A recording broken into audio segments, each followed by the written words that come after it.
नमस्कार। आप सबका बहुत बहुत स्वागत है, अभिनंदन है help you educational and charitable trust द्वारा आयोजित इस कार्यक्रम में। आज का ये कार्यक्रम बहुत ही विशेष है क्योंकि इसको हमने आधारित किया है डॉक्टर्स डे पर। डॉक्टर्स यानी कि चिकित्सक, जो कि हमारे समाज में जिनको भगवान का दर्जा दिया गया है, और उसका सबसे बेहतरीन उदाहरण है कि अभी जब वैश्विक महामारी कोरोना आई थी, उस समय हमारे इन चिकित्सक की वजह से ही हम सबको जीवन दान मिला। Help you educational and charitable trust समय समय पर विभिन्न दिवसों पर इस तरह के कार्यक्रम आयोजित करता रहता है। कहा जाता है कि भगवान के हाथ में मनुष्य के जीवन मौत का फैसला होता है, लेकिन डॉक्टर्स ने कई बार अपनी कार्यकुशलता से मनुष्य को मौत के मुंह से बचाया है, और ऐसे में इन्हें भगवान का दर्जा दिया जाता है। यह दिन महान चिकित्सक, पश्चिम बंगाल के दूसरे माननीय मुख्यमंत्री डॉक्टर बिधान चंद्र रॉय की जन्म जयंती के रूप में मनाया जाता है। Help you educational and charitable trust का स्थापना वर्ष 2012 में जनहित और जन कल्याण हेतु लखनऊ, उत्तर प्रदेश में उसका स्थापना की गई थी, और तब से लेकर अब तक 10 वर्षों के सफर में help you educational and charitable trust ने उत्तर प्रदेश में जन कल्याणकारी संस्था के रूप में प्रतिष्ठा अर्जित की है। ट्रस्ट अपने आदरणीय संरक्षकों पद्म भूषण स्वर्गीय गोपाल दास नीरज, पद्मश्री स्वर्गीय अनवर जलालपुरी तथा पद्मश्री अनूप जलोटा जी के मार्गदर्शन में स्वसाधनों से समाज में सकारात्मक परिवर्तन लाने के लिए राष्ट्रीय स्तर पर शैक्षिक, सांस्कृतिक और सामाजिक उन्नयन की दिशा में हमेशा तत्पर है और गतिशील है। माननीय प्रधानमंत्री श्री नरेंद्र मोदी जी के संकल्प सबका साथ, सबका विकास, सबका प्रयास को ध्येय मानते हुए ट्रस्ट गरीबों और असहायों की मदद हेतु वस्त्र वितरण अभियान, रक्तदान, बाल गोपाल शिक्षा योजना, जनहित के जागरूकता अभियान, सम्मान समारोह और अन्य लाभकारी योजनाओं का क्रियान्वयन निरंतर करता चला आ रहा है। विश्वव्यापी कोरोना महामारी यानी कि कोविड-19 में महासंकट में ट्रस्ट ने अपने ही संसाधनों से हेल्प यू कोरोना वॉरियर्स की मदद से निराश्रित और ज़रूरतमंद लोगों को निरंतर भोजन, मास्क, सैनिटाइजर, दवाएं और बचाव सामग्री का वितरण किया। डॉक्टर्स डे 2023 के अवसर पर help you educational and charitable trust द्वारा आज online talk show doctors baton bearers of nations health का आयोजन किया जा रहा है, जिसमें हमारे साथ हैं पद्मश्री डॉक्टर शिव नारायण कुरियल जी। डॉक्टर साहब, आपका बहुत बहुत स्वागत है हमारे इस ऑनलाइन टॉक शो में। धन्यवाद। इससे पहले कि हम लोग बातचीत शुरू करें इस डॉक्टर्स डे के खास मौके पर, मैं थोड़ा सा तारुफ, वैसे तो सर के बारे में कुछ भी कहना सूर्य को दिया दिखाने के बराबर है, लेकिन ये मेरी नैतिक और मौलिक जिम्मेदारी है कि मैं डॉक्टर साहब के विषय में अपने दर्शकों से कुछ उनके विषय में कुछ बातें साझा करूं। पद्मश्री प्रोफेसर शिव नारायण कुरियल जी एक भारतीय बाल रोग सर्जन, मेडिकल अकादमिक और लेखक हैं। King George medical university Lucknow में बाल चिकित्सा सर्जरी विभाग में आप प्रोफेसर हैं। वह Indian association of paediatric surgeon के आजीवन सदस्य और अध्यक्ष हैं, और एसोसिएशन की आधिकारिक पत्रिका journal of Indian association of paediatric surgeon के समीक्षक भी हैं। उन्होंने एक्स्ट्रोट्रॉफी एपिस्पेडियास पर एक शोध किया था, जो American journal of urology code के पहले पृष्ठ पर प्रकाशित हुआ था। यह भारत की ओर से चिकित्सा जगत की एक बड़ी उपलब्धि थी। भारत सरकार ने उन्हें चिकित्सा में योगदान के लिए 2016 में चौथे सर्वोच्च नागरिक सम्मान पद्मश्री से सम्मानित किया। इतना ही नहीं, डॉक्टर कुरियल जी, जो कि किंग जॉर्ज मेडिकल यूनिवर्सिटी द्वारा उनको 2008 एवं 2011 में बेस्ट फैकल्टी रिसर्च अवार्ड, 2009 में सर्टिफिकेट ऑफ ऑनर और 2010 में सर्टिफिकेट ऑफ एक्सेलेंस, 2014 में एक्सेलेंट टीचर अवार्ड से उनको नवाजा। साथ ही 2015 में डॉक्टर कुरियल को महामहिम राज्यपाल उत्तर प्रदेश द्वारा प्रभाश्री सम्मान तथा अम्बेडकर रत्न सम्मान से भी सम्मानित किया गया।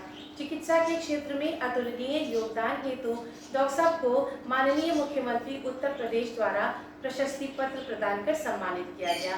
डॉक्टर साहब, आपको डॉक्टर्स डे की बहुत बहुत बधाई और शुभकामनाएं। हम सौभाग्यशाली हैं कि आज आप हमारे बीच में हैं। तो आइए कुछ बातचीत करते हैं, अपने दर्शकों से रूबरू होते हैं।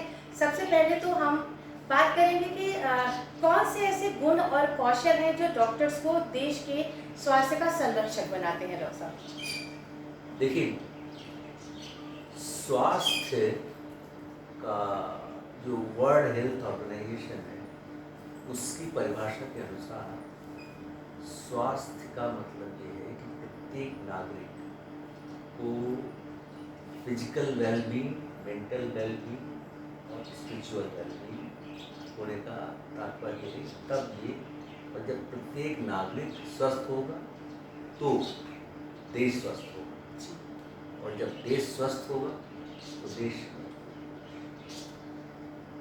डॉक्टर के पास जो गुण होते हैं जिसके कारण उसे स्वास्थ्य का बेटन बेरर माना जाता है, वो ये कि डॉक्टर अपने ज्ञान ट्रेनिंग के कारण वो बीमारियों को पहचानने की क्षमता होती है उसमें। जो बीमारी नहीं है वही पहचानने की क्षमता होती है, और बीमारी के कारणों का भी ज्ञान होता है, और उसका इलाज कैसे करना है इसका भी ज्ञान होता है। क्या करना है, क्या नहीं करना, कैसे करना है, इन सब से संबंधित पूर्ण ज्ञान के कारण ही डॉक्टर को pattern bearer of nations health कहा जाता है। जी, दूसरा सवाल आपसे ये पूछेंगे सर कि सार्वजनिक स्वास्थ्य को बढ़ावा देने और बीमारियों की रोकथाम में डॉक्टर्स कैसे महत्वपूर्ण भूमिका निभाते हैं। सार्वजनिक स्वास्थ्य और बीमारियों की रोकथाम दो ठीक है, दोनों एक दूसरे से जुड़े हुए हैं। बीमारियों की रोकथाम में देखिए, इस में बीमारियों को दो तरीके से आप देख सकते हैं। एक तो वो बीमारियां जो जिनको हम हिंदी में संक्रामक रोग कहते हैं, यानी जो एक दूसरे से कम्युनिकेबल हो जाती है, जैसे कि कोई कोरोना था, भयानक रूप से और दूसरी वो बीमारियां जो संक्रामक नहीं होती हैं, और उसमें जो कम्युनिकेबल बीमारियां होती हैं, संक्रामक बीमारियां होती हैं, वो या तो बाई एयर, सांस से एक दूसरे में फैलती हैं, या टच से, या फिर जो पानी और खाद्य पदार्थ हैं, अगर वो संक्रमित हो गए हैं बैक्टीरिया से या पेस्टिसाइड या किसी भी चीज़ से, उनके कंजम्पशन से ही बीमारियाँ होती हैं। तो अब उदाहरण के लिए हम बता दें, एग्जाम्पल देके बता दें सर कि अभी कोरोना जैसी महामारी, जी, तो कोरोना जैसी महामारी में ये एक तो टच से, और दूसरा ये कि अगर बहुत पास में जाएंगे तो एयरबॉर्न से उसको उसमें संक्रमण होता था। और इसीलिए यदि आप मास्क लगाए रहते हैं, टच करने के बाद बार बार साबुन से हाथ धोते रहते हैं और एक सोशल डिस्टेंसिंग मेंटेन करते हैं, तो आप कोरोना बीमारी से बच सकते हैं। तो इन सब बातों का ज्ञान होना और ये सही सलाह देना, ये डॉक्टर का कार्य है, और समय से इन सब चीज़ों को सही सलाह देके डॉक्टर एक बहुत ही महत्वपूर्ण रोल प्ले करता है। दूसरा मैं उदाहरण देता हूँ कि हेपेटाइटिस की बीमारी, जिसमें कि जो पीलिया है, ठीक है। अब हेपेटाइटिस ए का जो वायरस होता है वो फीको ओरल रूट, यानी कि यदि कोई पानी आपका दूषित है और वो पानी कहीं से आपका कहीं सीवर का सिस्टम सही नहीं है, ड्रेनेज का सिस्टम सही नहीं है, कुछ नहीं है, वहाँ से कंटामिनेट होके आ गया और वो उसको आप बिना उसमें सब्जियों से कंटामिनेट हो गई, बिना प्रॉपर धोए पका ली, खा लिया, और उसकी वजह से फिर आपको हेपेटाइटिस हो जाती है। और देखिए उदाहरण के लिए टाइफाइड, हम्म, वो भी एक संक्रामक रोग है, जी। क्योंकि आप कोई ना कोई ऐसी चीज़ खा लेते हैं जिसके कारण वो सब्जी से या किसी उससे और आपके अंदर चला जाता है और अंदर बैक्टीरिया बनता है। आप तो डॉक्टर का ये ज्ञान कि संक्रामक रोगों में से कौन सा रोग किस वाहक से आता है, हम्म, उसको वो सजेस्ट करता है कि इस वाहक को ही ब्लॉक कर, हम्म, तो संक्रामक रोग होने ही नहीं पाएगा। जी जी। जैसे उदाहरण के लिए अगर आप साफ पानी पिएंगे तो आपको टाइफाइड, हेपेटाइटिस जैसी बहुत सारी बैक्टीरियोजेनिक वायरल बैक्टीरिया संक्रामक रोग नहीं होंगे, ठीक है। उसी तरीके से और दूसरी कैटेगरी में आते हैं कि बहुत सारी बीमारियां ऐसी होती हैं जो पेस्टिसाइड आजकल बहुत इस्तेमाल होता है और जी। सब्जियों में डाली जाती है और उसको आप खा लेते हैं, उसकी वजह से क्या होता है कि वो आपके सिस्टम में प्रभाव डालता है। मैं यहाँ बहुत ज़्यादा मेडिकल के डिटेल में नहीं जाऊँगा, जी, जी, लेकिन जैसे कि एक बहुत कॉमन सी बीमारी है बर्थ डिफेक्ट में, जिसमें हम लोग उसको अंग्रेजी में हाइपोस्पोडियास कहते हैं, जनन की बीमारी होती हम्म, है। बहुत सारी चीज़ें होती हैं, लेकिन उनमें से एक वजह ये भी है कि पेस्टिसाइड प्रदूषित सब्जियां खा लेने से भी होती है। डॉक्टर को जब इस बात का ज्ञान होता है तो वो मदर को इस बात की सलाह देता है कि आपको ये खाना है, ये नहीं खाना है, सब्जियां धो के खाना है, शुद्ध करके खाना है, और जो दवाइयाँ खाना है, कुछ दवाइयों के खाने से भी जन्मजात विकृतियाँ हो जाती हैं, तो ये नहीं खाना है। तो सही समय पे सही सलाह देके बहुत सारी बीमारियों को वो रोक सकता है। उनमें से संक्रामक भी होती हैं और कुछ चीज़ों के कंजम्पशन से जो बीमारियाँ होती है उनके कंजम्पशन से। अच्छा, कई बार ऐसा भी होता है, देखिए, कि कुछ चीज़ों की डेफिशिएंसी अगर ना हो, समय पर रोक दी जाए, तो वो बीमारी ही नहीं होती। उदाहरण के लिए हम आपको बता दें कि बच्चे की रीढ़ पे रसौली, जिसको हम लोग अंग्रेजी में स्पाइना बाइफिडा बोलते हैं। अब शोध द्वारा ये पाया गया कि अगर जब माँ गर्भाधान करती है उस समय अगर उसके रक्त में फोलिक एसिड की डेफिशिएंसी ना हो तो वो बीमारी नहीं। लेकिन अगर फोलिक एसिड की डेफिशिएंसी होती है तो काफ़ी चांसेस होते हैं कि वो बीमारी हो।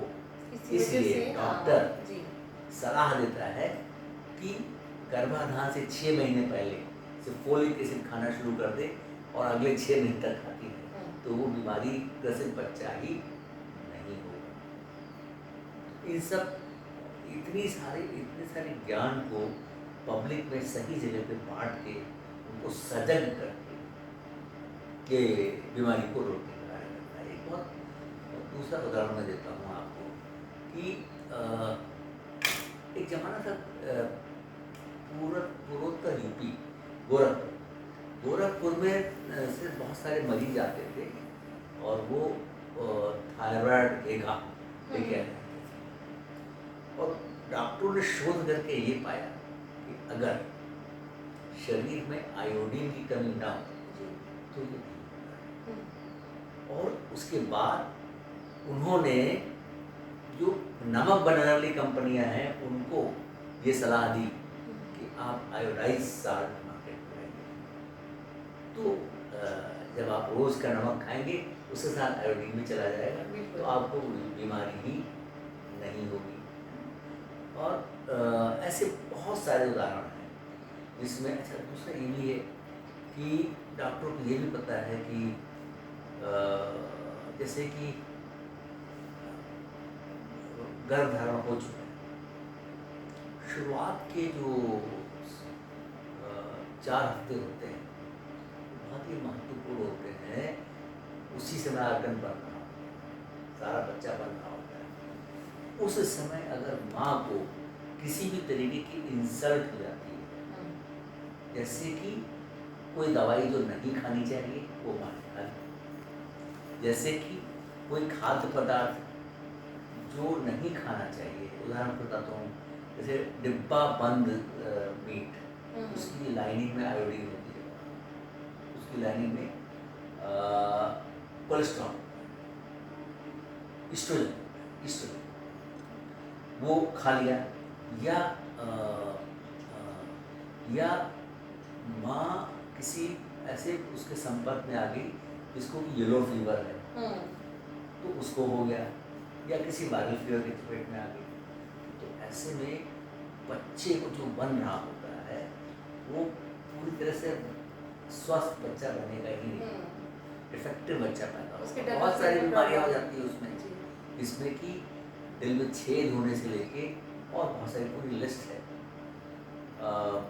इस पे हमने हिंदी में किताब भी लिखी है, जन्मजात विकृतियाँ, रोकथाम एवं प्राथमिक उपचार। तो जब कभी मौका लगेगा तो आज हमें ये था कि तो जब कभी भी मौका लगेगा तो मैं उस किताब को लेके पब्लिक प्लेटफॉर्म पे बिल्कुल डॉक्टर साहब, हमको खुशी होगी कि अपने दर्शकों से उस किताब के बारे में, क्योंकि नवजात शिशु और बच्चे हर एक दंपति का सपना होता है। तो वहाँ एक कॉपी यहाँ रखी भी हुई थी, लेकिन वो फिर कोई हमसे मांग के ले गए तो फिर वो चली गई किताब। तो अच्छा, दूसरा एक और भी है कि तो जब जो डिजीज़ है उसका जब आपको क्यों हो रहा है ये वजह पता है, उसको अगर वहाँ से वजह इरेडिकेट करेंगे तो वो बीमारी ही नहीं होगी जी। जब वो बीमारी नहीं होगी तो फिर वो आप जन स्वास्थ्य में कंटिन्यू करेंगे। और भी बहुत सारे उदाहरण हैं, जैसे कि मलेरिया है, मच्छर से हो जाता है। तो अगर आपको ये पता है कि हाँ इस मच्छर के काटने में मलेरिया होता है, ये सर्कल होता है, तो आप उस सर्कल को ही ब्लॉक कर दीजिए जी। दूसरा ये में डॉक्टर ये एडवाइस करता है कि आप छिड़काव कीजिए, मच्छरों को दूर भगाइए। और एक टाइम था कि भारत में बहुत सारी मौतें मलेरिया से होती है। अब सजगता के कारण और सारी मेजर्स के कारण अब ऐसा नहीं होता, ठीक है। तो ऐसे मलेरिया है, चिकनगुनिया है, वायरल फीवर, बहुत सारी चीज़ें ऐसी होती हैं जो कि इंसेक्ट जनित होती है। तो वो डॉक्टर उसको ये बता के जनमानस को कि यहाँ ऐसे आपको सावधानी बरतनी है तो ये बीमारी नहीं होती। इस तरीके से वो पब्लिक हेल्थ में कंट्रीब्यूट कर सकते हैं। एक और उदाहरण मैं देता हूँ, जो कि मैं जैसे बच्चे, देखिए बच्चे तो भगवान का ही स्वरूप होते हैं। बच्चे मतलब बिल्कुल स्वच्छ होते हैं। हम सब जब बड़े हो जाते हैं तो देखिए शायर बशीर बद्र ने बहुत खूब कहा है कि इन नन्हे नन्हे हाथों को चांद सितारे छूने दो, 4 किताबें पढ़ लेंगे तो हम जैसे हो जाए। क्या बात है, बहुत खूब है ना जी। तो अब ये है कि बच्चों को भी ट्यूमर, कैंसर जैसी बीमारियाँ होती हैं, लेकिन अगर मैं यहाँ इस मौके पे एक बात और कहना चाहता हूँ कि जैसे जो एडल्ट होते हैं या ग्रोन अप होते हैं, उनके कैंसर की अपेक्षा बच्चों का कैंसर का इलाज ज़्यादा हद तक संभव है, बशर्ते समय पे वो डॉक्टर के पास जाए। बेसिक बुनियादी फर्क है। बहुत बार ऐसा होता है कि जनमानस में इसकी एक सजगता जो होनी चाहिए, अवेयरनेस, वो नहीं होती। और कई बार माँ नहला रही है, बच्चे के पेट में गांठ है, तो पकड़ के किसी न किसी दूसरी पैथी, मैं किसी पैथी को बुरा नहीं कह रहा, लेकिन उसके उसमें चली गई और क्रूशियल पीरियड जिस समय उसको सही जगह पहुँचना चाहिए वो उसने गंवा दिया और कैंसर बढ़ के फैल गया, ट्यूमर बढ़ के फैल गया। तो ये डॉक्टर का ये भी काम है कि इसके लिए प्रति लोगों को सजग करें कि बीमारी का इलाज तभी संभव है जब आप समय रहते डॉक्टर को रिपोर्ट करें। जी डॉक्टर साहब, ये हम आपसे जानना चाहेंगे कि राष्ट्र को गुणवत्तापूर्ण स्वास्थ्य सेवाएं प्रदान करने में डॉक्टर्स को किस प्रकार की चुनौतियों का सामना करना पड़ता है? देखिए, राष्ट्र में गुणवत्तापूर्ण स्वास्थ्य सेवा प्रदान करने के लिए जो चुनौतियां हैं वो कई स्तर पे आती हैं। जैसे जैसे हम तो यहाँ मेडिकल यूनिवर्सिटी में हैं, यहाँ भी हमें चुनौती आती है, लेकिन हम मेडिकल यूनिवर्सिटी जिन डॉक्टरों को ट्रेन करके बाहर भेजते हैं कि आप जाके फील्ड में काम करिए, वहाँ भी चुनौतियाँ आती हैं। वहाँ चुनौतियाँ ये आती हैं कि अगर जिस अस्पताल में पोस्टेड है, जिस अस्पताल में उसकी तैनाती है, वहाँ का इंफ्रास्ट्रक्चर अपडेटेड होना चाहिए। उस डॉक्टर को अगर बेसिक कुछ छोटे मोटे टेस्ट कराने हैं तो वहाँ की पैथोलॉजी लैब रिलायबल होनी चाहिए, एफिशिएंट होनी चाहिए। और अगर उसको कुछ ऑपरेशन करना है माइनर, तो वहाँ पे एनेस्थीसिया की सुविधा होनी चाहिए, ओटी और उसकी सुविधा होनी चाहिए, नर्सिंग स्टाफ की सुविधा होनी चाहिए। जी। ठीक है। अगर ये साफ उसका इंफ्रास्ट्रक्चर अपडेटेड होगा तो वो अच्छी स्वास्थ्य सेवाएं दे पाएगा, अगर उस डॉक्टर की खुद की बातें अच्छी। जी। अब कई बार ऐसा होता है कि मान लीजिए कि एक किसी कहीं चोट लग गई, एक्सीडेंट हुआ, चोट लग गई, ट्रॉमा हो गया। और ट्रॉमा में क्या है, एक होता है गोल्डन आवर का कंसेप्ट होता है कि पहले कुछ घंटे अगर सही इलाज मिल जाता तो वो बच जाता है। जी। लेकिन नंबर एक ट्रांसपोर्टेशन ही नहीं होता, वहाँ तक पहुँच नहीं पाता। और अगर पहुँच भी गया और मान लीजिए उस समय उसकी जान बचाने के लिए ब्लड की आवश्यकता है, तो आपके नियर बाई हॉस्पिटल में ब्लड बैंक और उसकी फैसिलिटी सुविधा होनी चाहिए। हाँ, बिल्कुल। तभी ब्लड मिल पाएगा, टाइमली वो ट्रांसफ्यूजन। जी। ठीक है। तो इस तरीके की चुनौतियाँ आती हैं कि डॉक्टर क्वालिफाइड होना ही काफ़ी नहीं है। डॉक्टर जहाँ पे पोस्टेड है, जहाँ पे उसका कार्य क्षेत्र है,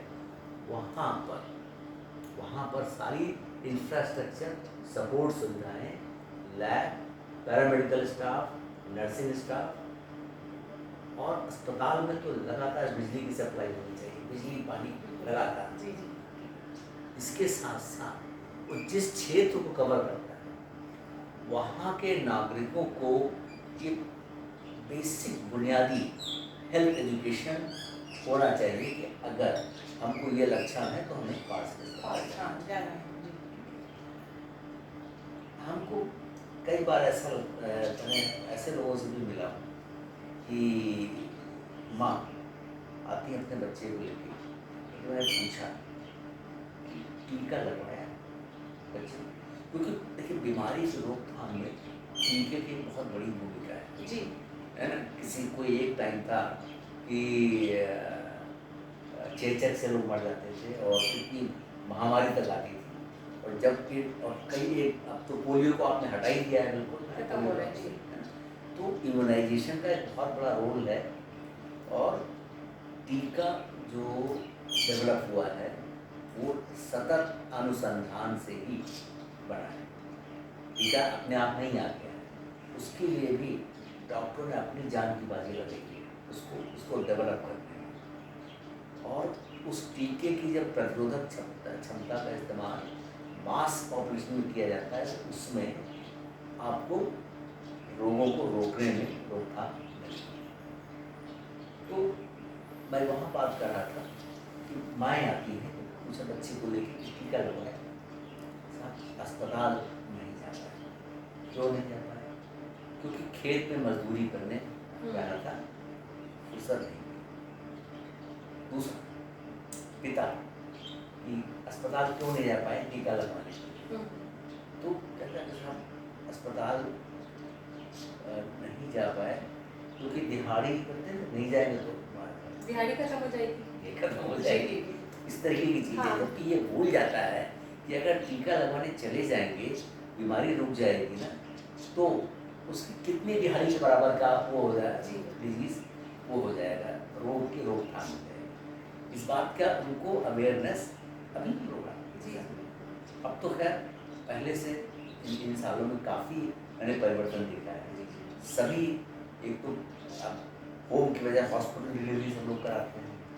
हॉस्पिटल डिलीवरी जब होती है वही उनका कार्ड बन जाता है, वही उनको हो जाता है कि और दूसरा ये है कि अब आशा वर्कर्स आ गई हैं। तो आशा वर्कर हैं, आशा वर्कर एएनएम तो खैर हॉस्पिटल में काम करती है, लेकिन आशा वर्कर का सारा काम करती है। लेकिन मेरा सिर्फ ये कहने का मतलब है कि आशा वर्कर की सर्विसेज को और ज़्यादा एक्सपेंड करने की ज़रूरत है। क्योंकि देखिए, जो हमारे देश के नोबेल प्राइज विनर अर्थशास्त्री अमर्त्य सेन हैं, उन्होंने कहा है कि किसी भी देश का विकास 3 पैमाने से नापा जाता है, और उसको उन्होंने दिया है ह्यूमन डेवलपमेंट इंडेक्स। उसमें से ह्यूमन डेवलपमेंट इंडेक्स में ये है कि एक तो ये है कि स्कूल शिक्षा, और दूसरा आप अपनी इनकम में का नेशन के विकास में कंट्रीब्यूट की क्षमता कितनी है, और तीसरा उसमें स्वास्थ्य है कि आपकी लाइफ एक्सपेक्टेंसी कितनी है। तो ये बहुत ही इम्पोर्टेंट है कि हमारा यहाँ इन्फेंट मॉर्टेलिटी रेट, यानी बच्चा पैदा हो तो वो काल के काल में असंभव। जब इन्फेंट 1 साल का हो जाए तो घर पे खेलते समय वो संक्रामक रोगों की चपेट में ना आए, और जब वो स्कूल जाए तो वहाँ पर भी बच्चा एक तो प्राइमरी रोग मुक्त होके पढ़ाई करे, बच्चा करे, और यदि उसे रोग हो गया है तो मैं अभी भी उस लक्ष्य से हम बहुत दूर हैं कि हम पंडित दीनदयाल उपाध्याय जी का सपना था कि समाज के आखिरी छोर पे बैठे हुए व्यक्ति तक सारी सुविधा पहुँचे। मेरा मानना है कि समाज के अंतिम छोर पे खड़े व्यक्ति और उस नागरिक तक जब हम उच्च कोटि की स्वास्थ्य सेवाएं पहुंचा पाएंगे, जो स्वास्थ्य सेवाएं एक कॉर्पोरेट हॉस्पिटल में भर्ती एक करोड़पति व्यक्ति को मिलती है, वही सुविधा जब एक ऐसे आदमी को मिल जाएगी जो रोज की दिहाड़ी के लिए लड़ता है, तब हम कह सकेंगे कि अब हम दुनिया में नंबर 1 राष्ट्र बनने की ओर कदम बढ़ा चुके हैं। ये चुनौतियों की बात डॉक्टर साहब जैसे अभी हमने करी, तो सबसे पहले यही याद आता है कि अभी पिछले 2-3 वर्षों में हमारे पूरे देश ने और पूरे विश्व ने एक बहुत बड़ी वैश्विक महामारी का सामना किया है। तो उस समय हमारे चिकित्सक की बहुत ही बड़ी भूमिका थी। तो उस समय डॉक्टर साहब आप लोगों ने किस तरह से कौन सी चुनौतियों का सामना किया? उस समय तो वो दौर सबने देखा है, और उस समय कुछ चीज़ें ऐसी भी मैं बताऊँगा। उस समय एक जो जिम्मेदारी दी गई थी कोरोना वैक्सीन डेवलप करने की भारत में, तो उस टीम में जो एक डॉक्टर हैं वो यही KGNU के हमसे 2 साल 3 साल जूनियर हैं, और वो Indian council of medical research ICMR में डायरेक्टर थे, और वो यहीं पे हमारे टीचर जिन्होंने हमको पढ़ा उनके बच्चे हैं उनके। तो उन्होंने जिस तरीके से मंकीज़ को एक्सपेरिमेंट किया है, और वहाँ से उसमें उस एक्सपेरिमेंट में उनको मतलब वहाँ पे जो अनुसंधान करता है उनकी लाइफ का रिस्क, लेकिन उन्होंने अपनी लाइफ को रिस्क अपने ज़िंदगी का दांव पे लगा के और वो खतरा लिया, लेकिन फिर कोरोना की वैक्सीन भारत में ही डेवलप करके और करोड़ों लोगों तक कोरोना पहुँचाई। तो ये एक ये दूसरा पार्ट ये था कि यहाँ अस्पताल में कोरोना के उसमें चक्कर में आपको बेड चाहिए थे, ऑक्सीजन चाहिए था, ये सब सारा सपोर्ट सिस्टम था। बिल्कुल बिल्कुल। और रातों रात ये पैदा नहीं होता। तो सब जब सिस्टम एक तरफ कोरोना केयर में डाइवर्ट हो गया, उस समय बाकी के हेल्थ केयर सर्विसेज को स्टैंड बाई पे रखा। ये बुरा दौर था जी। आज भी बहुत सारे आते हैं मरीज के साथ कोरोना की वजह से हमारा इलाज नहीं हुआ है, अब कर दीजिए। लेकिन कोरोना से एक बात, 3 बातें साबित हो गई हैं।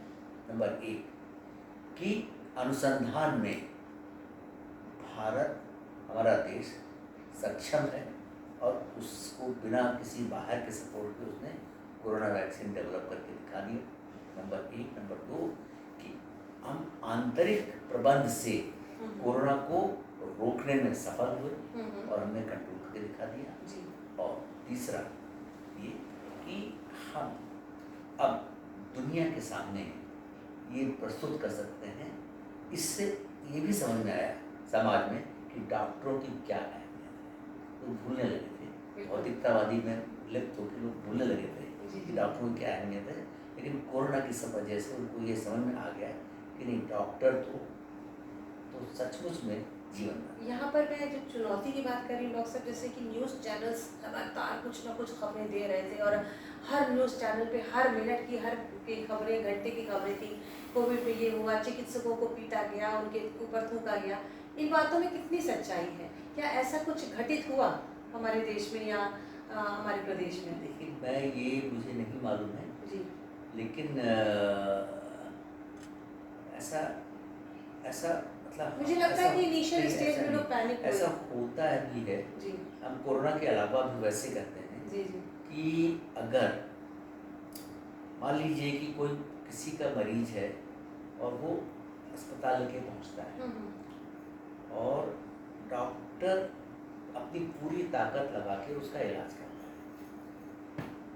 अब अगर वो बीमारी का इलाज करने में सफल नहीं हो पाता है किसी भी वजह से, चाहे वो देर से आया हो या बीमारी की प्रकृति ऐसी हो या सबसे जैसे कुछ ऐसी चीज़ें होती हैं जिसमें आज भी पूरी तरह से नहीं कंट्रोल, तो उसकी वजह से मल्टी ऑर्गन फेलियर से अगर वो मरीज चला जाता है।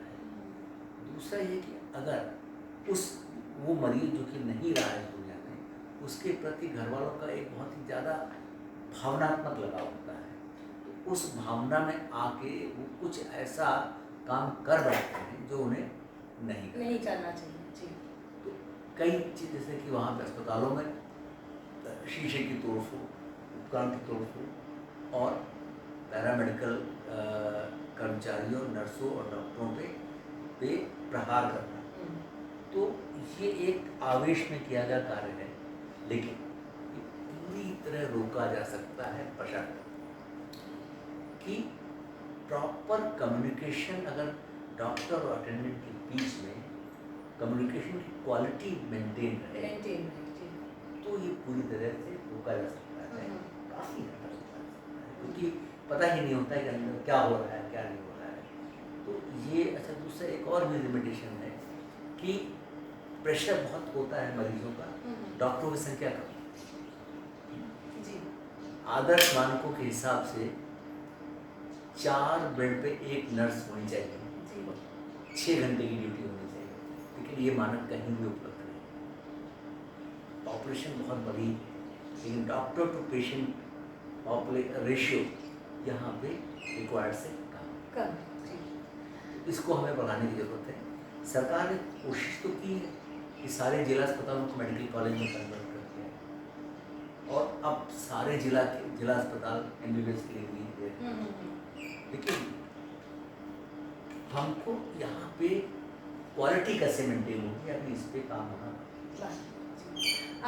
फिर कोविड के बाद से एक सवाल और आता है कि डॉक्टर साहब जब 2020-21 में जो हमारे बच्चे हुए हैं, अब चूँकि आप पीडियाट्रिशियन हैं तो मैं बच्चों की बात करूँगी, क्या उसका भी कुछ इफेक्ट उन पे आया है कि गुमसुम, क्योंकि अकेले में बचपन जैसे ही पैदा हुए बच्चे 4 हाथों में रहते थे, पेरेंट्स ग्रैंड पेरेंट्स बच्चों को पालते हैं या बोल चाल उनसे करते हैं, उस समय में वो एकदम पैक हो गए थे घर में, तो क्या उनके जो अभी दैनिक जीवन है उसमें कोई असर पड़ा है?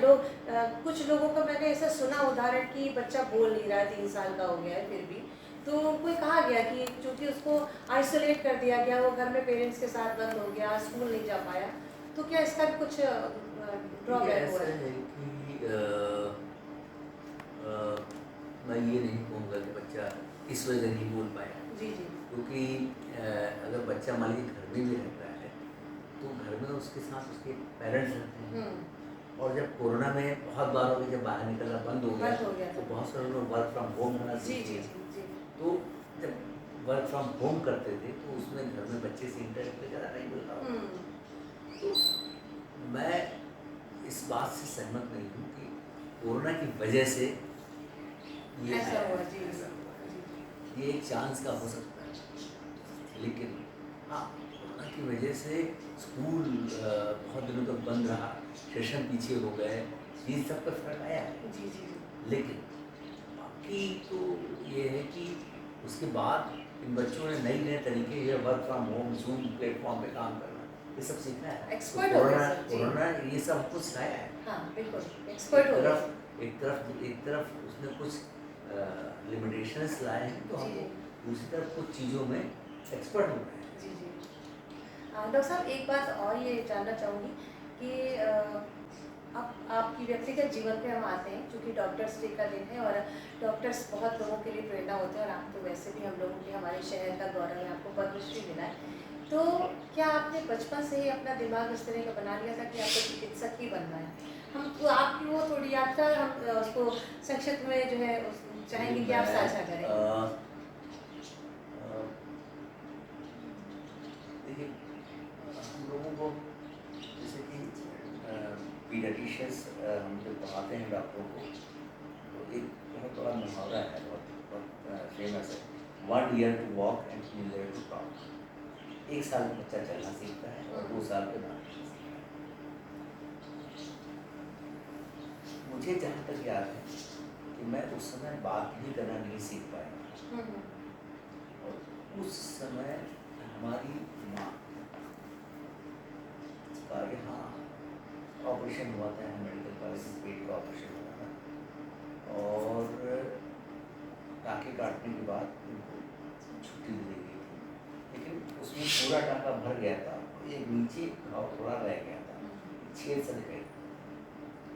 तो हमारे पिताजी रोज उसकी पट्टी करते थे, उसको मैं रोज देखता था। कहीं न कहीं अच्छा दूसरा ये था कि हम जब 3 साल के हुए, 4 साल के हुए, तो हम जब बीमार पड़ते थे तो हमको डॉक्टर के पास लेके जाया जाता था। और हम एक बहुत ही साधारण परिवार और परिवेश में मेरा जन्म हुआ है। तो अंग्रेजी स्कूल क्या होते हैं मुझे मालूम नहीं था उस टाइम। तो ऐसी परिस्थिति में जब हमारी माँ हमें डॉक्टर के पास लेके जाती थी और वो मुझे देख के जब दवाइयाँ लिखता था, तब उसको देखने के बाद मुझे ये लगता था कि इस धरती पे डॉक्टर से अच्छा कोई प्राणी है ही नहीं। और इनफैक्ट हमारी स्कूल के दिनों में ये हमारे मार्क्स इतने थे कि हम जो भी सब्जेक्ट चाहते ले सकते। हुँ, हुँ। उस समय एक इंटरेस्टिंग स्टोरी में बताता हूँ कि हमारे पिता जब किसी ने समझाया कि डॉक्टरी की पढ़ाई में पैसा बहुत खर्च होगा, तो इसलिए डॉक्टरी की पढ़ाई के बजाय आप इसको इंजीनियर वाली पढ़ाई, उसमें पैसा कम खर्च होगा, तो उन्होंने एडमिशन करा दिया हमारा स्कूल। तो उस स्कूल के टीचर सब आके हमारे पिताजी को मतलब वो देने लगे कि आपने यहाँ क्यों करा लिया, लोग तो यहाँ पे एडमिशन लेते तरसते हैं, आपने उधर करा दिया उसको। तो इनफैक्ट कुछ दिन, 1 महीना शायद मैंने इंजीनियरिंग वाली स्ट्रीम की पढ़ाई की, उसके बाद फिर हमारा फिर से सेक्शन शिफ्ट हुआ और हमने डॉक्टरी की पढ़ाई करनी शुरू की। उस समय ही हमने ये कमिट किया था कि नंबर 1 कि हम सर्जन बने, और नंबर 2 कहीं और नहीं, यहीं सर्विस करें। क्या बात है! इसे ये कहते हैं है। दृढ़ निश्चय। जी, हाँ, जी। ये है 1972 और 73 74 में मेरा सिलेक्शन यहाँ के लिए हो गया, तो फिर मैं यहाँ यहीं से BS कर लिया मैंने। MBBS करने के बाद फिर यहीं से मास्टर सर्जरी किया। मास्टर सर्जरी करने के बाद मैं दिल्ली ऑर्गन इंस्टीट्यूट चला गया। वहाँ पे बच्चों की सर्जरी की डिग्री लेने के बाद कमीशन से हमने यहीं अपना कैरियर एज फैकल्टी 1990 में शुरू किया। और उसके बाद फिर कुछ बीमारियाँ ऐसी थी जिनका इलाज ये बाहर की किताबें देख रही हैं, आपके लगी हुई हैं, इनके बताए तरीके के हिसाब से अगर करिए तो रिजल्ट नहीं मिलता। अच्छा। मतलब तो जिसके लिए मुझे पद्मश्री मिला था उसकी बात कर रहा हूँ। तो फिर हमने अपनी श्रीमती से रिक्वेस्ट की कि मुझे कुछ रिसर्च करनी, और ऐसा है कि जो बच्चे मरे हुए पैदा, तो इसके पहले कि वो बच्चा अपने घर ले जाए, घर ले जाके तो वो दफना देते हैं, उसके पहले वहीं कुछ ऑपरेशन करके देखना चाहिए। तो उन्होंने हमको उस समय सहयोग किया। वो दिन था जब हमारे पास डिजिटल कैमरा भी नहीं था और स्कूटर था, तो कभी कभी ये भी होता था कि कड़ाके की ठंड में रात के 3 बजे ये हमारी समिति को इन्फॉर्म कर देती थी हमारा वाटर चल रहा था, वही अटेंडेंट अब तो ले जाएंगे। तो रात के 3 बजे 2:30 बजे एक ही मेरी में हम अपना सब औजार वाले जाके वहाँ पे बुक कर देते हैं।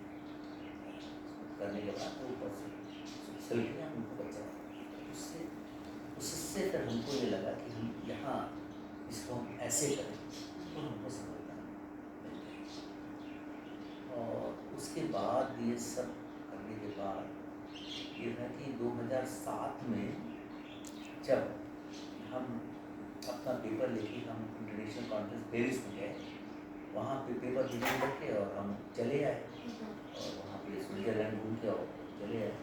और वहाँ पे बाद में हमारे साथी ने कहा कि वहाँ पे आपका पेपर सबसे अच्छा डिक्लेयर किया गया, उसका वो सब क्या था, उसको फिर हमने और आगे परफेक्ट किया। तो उसी बेसिस पे फिर 2016 में उसमें हमें कहीं जाना नहीं पड़ा। एक नॉमिनेशन किसी ने भेजा, एक दिन मैं यहीं सिंगटू में लेटा हुआ था, शाम को फ़ोन आया कि क्या आपको पर्ची मिल जाएगी, आप मुझे ले लेंगे। 24 जनवरी 2016, 25 जनवरी को अनाउंस हो गया। तो हमें जो ये नेशनल अवार्ड मिला है, ये एक नया ऑपरेशन ढूंढने के लिए मिला है, जो कि पहले जिस तरीके से काम किया जाता है उस तरीके से काम नहीं होता है, लेकिन हमारे तरीके से अब सब में काम नहीं होता। और यही वजह ये है कि मुझे नहीं मालूम है कि इस समय हमारा जो करंट एडमिनिस्ट्रेशन है, जिसमें कि हमारे मेडिकल एजुकेशन मिनिस्टर और चीफ मिनिस्टर भी अगर कभी सुनेंगे तो ये पाएंगे कि देखिए पिछले दिनों कोरोना के टाइम क्या हुआ था कि योगी जी ने यहाँ से एक मरीज हैदराबाद भेजा था लंग ट्रांसप्लांट के लिए। एक डॉक्टर लड़की थी, उसका करोड़ों खर्चा भी उन्होंने स्पॉन्सर किया था, लेकिन वहाँ हो नहीं पाया। लेकिन इसकी वजह से क्या है कि हमारे यहाँ के GMU में जो मरीज चेन्नई से मरीज यहाँ आ जाता है, अभी एक महीने करके भेजा, एक अभी वेटिंग लिस्ट में, गुंटूर से यहाँ आ जाता है तो अभी करके भेजा है। और तो मध्य प्रदेश का एक वो था होटल ओनर, उसके बच्चे को बीमारी थी तो लेके वहाँ चला गया इंग्लैंड के डॉक्टर ने कहा कि इंडिया से आए हो तो आप उसको मेरे पास, तो फिर वो वहाँ से अपने बच्चे को लेके मेरे पास यहाँ ऑपरेशन किया उसको। तो मेरा मतलब ये है कि अगर आप सही दिशा में मेहनत करें और अनुसंधान करें और सही फाइंडिंग को रिकॉर्ड करें तो कोई भी प्रॉब्लम अनसॉल्व है सॉल्व हो सकती है। डॉक्टर साहब, जैसे बच्चों, मैं एक मतलब एक समसामयिक सवाल करना चाहूँगी आपसे कि आपका पूरे दिन कई तरह के बच्चों से जी कई तरह मतलब कई बीमारियों से ग्रस्त बच्चों से आपका पूरे दिन मतलब पड़ता रहता होगा। इस समय कौन सी ऐसी बीमारी है जो बच्चों में बहुत कॉमन है? नहीं, देखिए आप ऐसा सवाल आपका थोड़ा सा और क्लियर करिए जी कि देखिए बच्चों में जो बीमारी होती है, एक तो वो मेडिकल डिजीज होती हैं जो जी कि जिनका इलाज वो पीडियाट्रिशियन है, हाँ और दूसरे हैं जिनका इलाज ऑपरेशन से होता है, हम्म वो हम करते हैं हाँ मैं ऑपरेशन। वही उन्हीं बीमारी की बात कर रही हूँ। तो ऑपरेशन में जो बीमारियां होती हैं वो, देखिए उदाहरण के लिए हम आपको बता जी दें कि कई बच्चों में ऐसा होता है कि मल पास करने का रास्ता ही नहीं बना, हम्म ठीक है, और नहीं बना होगा तो वो पेट फूल जाता है, जी 24 घंटे में अस्पताल आ जाता है, तो हम लोग उसका ऑपरेशन करके ऑपरेशन जान कर बचा रहे लेते हैं जी हैं। तो ऐसी बीमारी जो है 1500 से 2000 बर्थ में एक में होती है। ओके कई बीमारियां ऐसी होती हैं जिसमें बच्चे अपनी पेनिस के टिप से पेशाब करते हैं, लेकिन उसमें नीचे पना ही नहीं होता, नीचे से करते हैं, हम्म जिसको कि हम लोग हाइपोस्पिडियस करते हैं।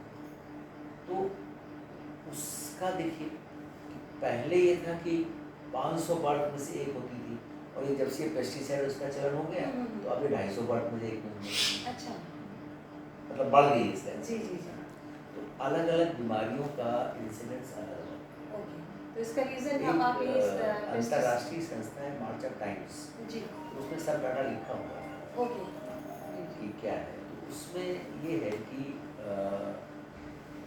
हम जब प्रेसिडेंट थे इंडियन एसोसिएशन ऑफ पीडियाट्रिशियन के, तो हमने अपने प्रेसिडेंशियल एड्रेस में एक कहा था करीब करीब 100 बर्थ होंगे, तो 2 बच्चे ऐसे होते हैं क्योंकि बर्थ डिफेक्ट को होते हैं 2, ठीक है। तो अब आप ये समझ लीजिए कि अगर उत्तर प्रदेश की पॉपुलेशन मान लीजिए 25 करोड़ है, तो 10 करोड़ तो बच्चे हैं उसमें, 10 करोड़ का 2% होता है 20 लाख। तो 20 लाख बच्चे खाली उत्तर प्रदेश में ऐसे हैं जी जी जिनको किसी न किसी पीडियाट्रिक सर्जन की जरूरत ज़रूरत है पड़ती पड़ती है। सर और आपने हम लोग कितने कितने वर्ष हो गए आपको इस प्रोफेशन में आए हुए? बता रहे हैं कि हमने 1990 90 पहले हमने इसके यहाँ आने से पहले हमने कुछ दिन वहाँ काम किया, BRD medical college Gorakhpur. Gorakhpur में जी जी वहाँ जो है ऑर्डिनरी शुरू से सीधे हम वहीं पहुँचे। तो ये मैं जानना चाहूँगी कि 35-40 साल का आपका लंबा सफ़र है, 30-35 साल का, जी तो तब जो स्वास्थ्य सेवाएं हमारी सरकार और हमारे प्रशासन के द्वारा मतलब मुहैया कराई जाती थी, तब से लेकर अब तक तो बहुत ढेरों विकास हुआ है। तो आपको तब में और अब में अंतर क्या लगता है सर? देखिए स्वास्थ्य सेवाओं का विकास तो हुआ है, जी लेकिन ये भी सच है कि पॉपुलेशन नहीं बढ़ी। बड़ी है जी बिल्कुल बिल्कुल 1990 में जब मैं यहाँ आया था हम्म, तो हम अपनी ओपीडी में 25 मरीज देखते थे पीडियाट्रिक सर्जरी के, हम्म, और अब 125 देखते हैं तभी बचे रह जाते हैं। तो ये पॉपुलेशन भी बढ़ी है जी जी और स्वास्थ्य सेवाओं का विकास के साथ साथ ये भी हुआ है। तो ये बहुत ही अब सही समय आ गया है कि वर्ल्ड पॉपुलेशन डे में उस दिन सबको होश आया। पॉपुलेशन अब हम दुनिया के नंबर 1 देश बन गए हैं पॉपुलेशन में, ठीक है। अगर हम अपनी पॉपुलेशन को स्टेबल हम्म, और विकास को बढ़ाते रहें, जी तब एक समय ऐसा आएगा कि हम बिल्कुल गर्व से कह पाएंगे नहीं, अब हम दुनिया में स्वास्थ्य सेवाओं में अग्रणी है और एजुकेशन में और अर्निंग में नंबर 1 है बिल्कुल बिल्कुल। सर एक सवाल ये जानना चाहूँगी कि डॉक्टर्स की मानसिक और भावनात्मक भलाई का देश के स्वास्थ्य की देखभाल की उनकी क्षमता पर क्या प्रभाव पड़ता है? इसको और क्लियर करें। क्लियर ये है कि जो डॉक्टर की मानसिक और भावनात्मक जो उनका स्थिति है वो देश के स्वास्थ्य देखिए ऐसा है कि मानसिक आपको मेंटली आपको प्रिपेयर होना पड़ेगा। जी अगर मानसिक रूप से नहीं तैयार हैं तो आप काम नहीं कर नहीं कर पाएंगे जी जी ठीक है। और जहाँ तक इमोशंस का होता है तो इमोशन हमारा बच्चे के ट्रीटमेंट के लिए होता है, हम्म, ठीक है।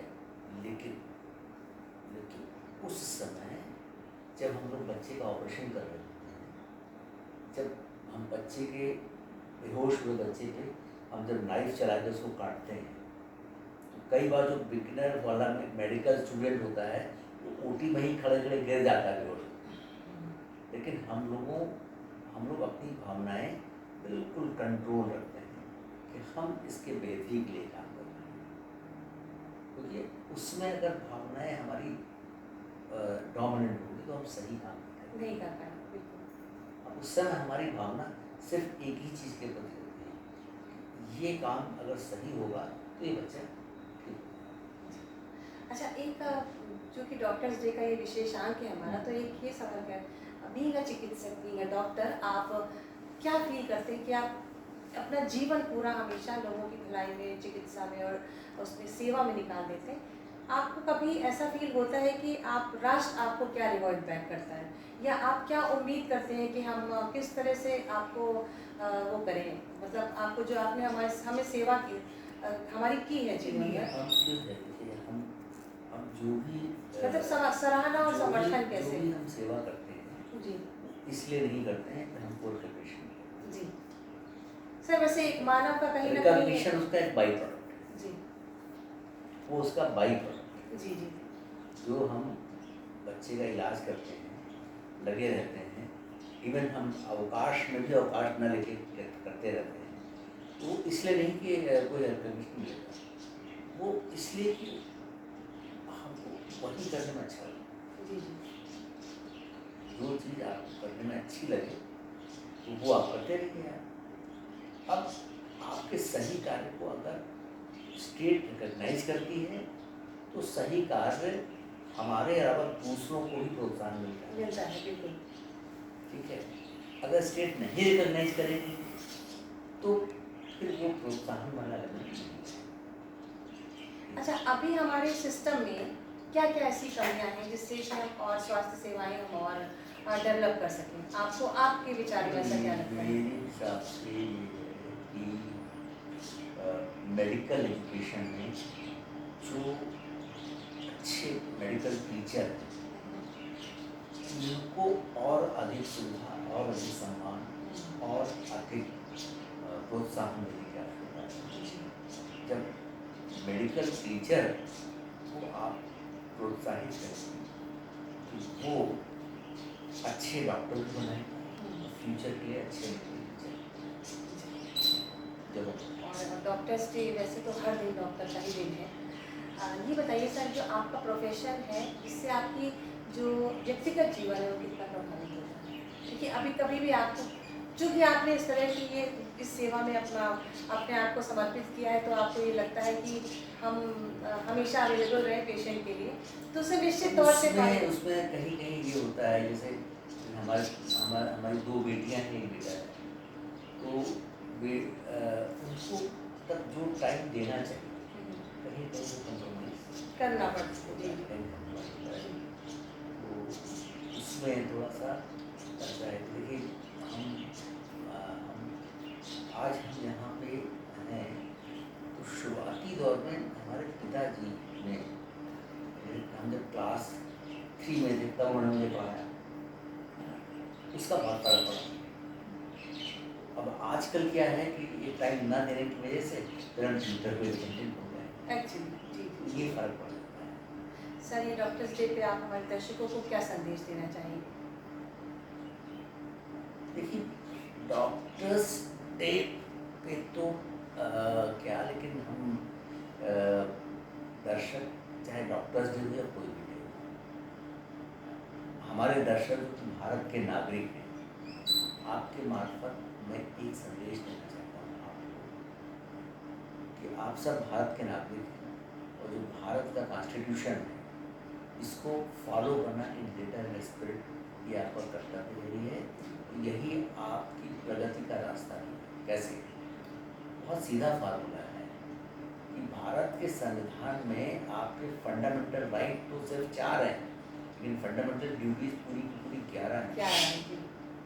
और अगर प्रत्येक बच्चा, स्त्री और पुरुष 11 फंडामेंटल राइट को रोज पढ़ के और उसको लेटर एंड स्पिरिट फॉलो करेंगे तो आप खुद तरक्की करेंगे और आपका परिवार तरक्की करेगा और देश।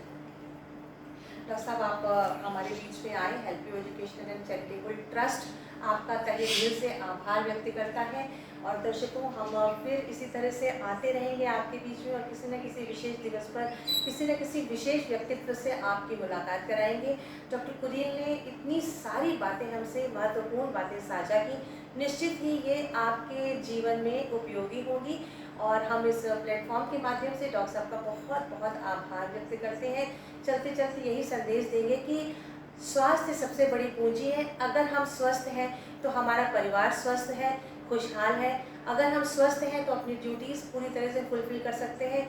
हमारा राष्ट्र स्वस्थ है, राष्ट्र भी स्वस्थ रहेगा। हम एक अच्छे नागरिक बन जाएंगे। तो सबसे पहले ज़रूरी है कि हम स्वस्थ रहें, अपने चिकित्सकों का सम्मान करें और उनकी बताई हुई बातों को ज़रूर मानें। आपका बहुत बहुत धन्यवाद डॉक्टर साहब, आपका भी धन्यवाद। नमस्कार।